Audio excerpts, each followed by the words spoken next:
International banking regulators have reached agreement on a major shake-up of the system aimed at preventing a repeat of the events that led to the global financial crisis.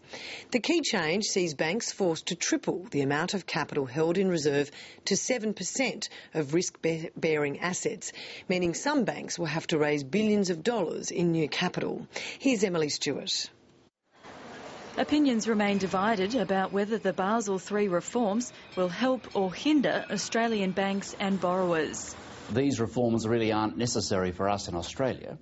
We experienced a much milder version of the GFC compared with countries overseas, and these reforms, even though they might be necessary overseas, really aren't necessary for our banks. Australia is a key player amongst the G20, and hence we need to champion the international standard which is now proposed by the Basel Committee. The Basel Committee on Banking Supervision said in a statement the agreements are a fundamental strengthening of global capital standards and their contribution to long-term financial stability and growth will be substantial. The proposed rules are all about banks increasing capital and liquidity. Banks will be required to double their current levels of common equity, the highest form of loss-absorbing capital, and they will also need a capital conservation buffer of 2.5%. In a presentation to banks last week, the Australian Prudential Regulatory Authority said the reforms are large for some countries but probably not Australia. But the question remains whether Australian borrowers will end up bearing the cost.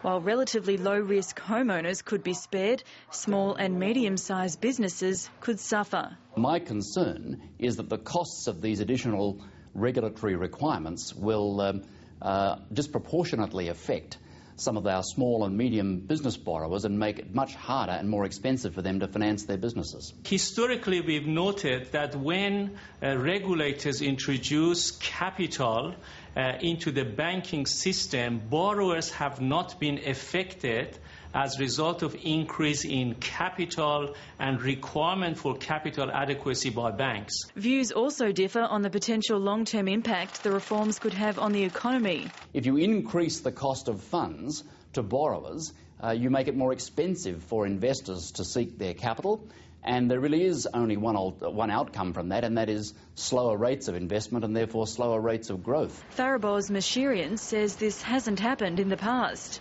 It might increase global confidence, regional as well as national financial confidence, and hence you might see more investors who are willing to undertake more activities and more depositors who feel more comfortable to deal with banks. Banks will also be told to boost their holdings of top-rated government bonds.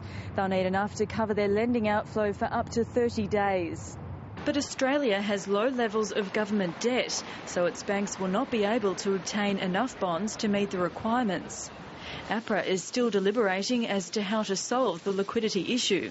On the Australian share market, the financial sector was up 1.5%, with key Basel III requirements not in force until 2015.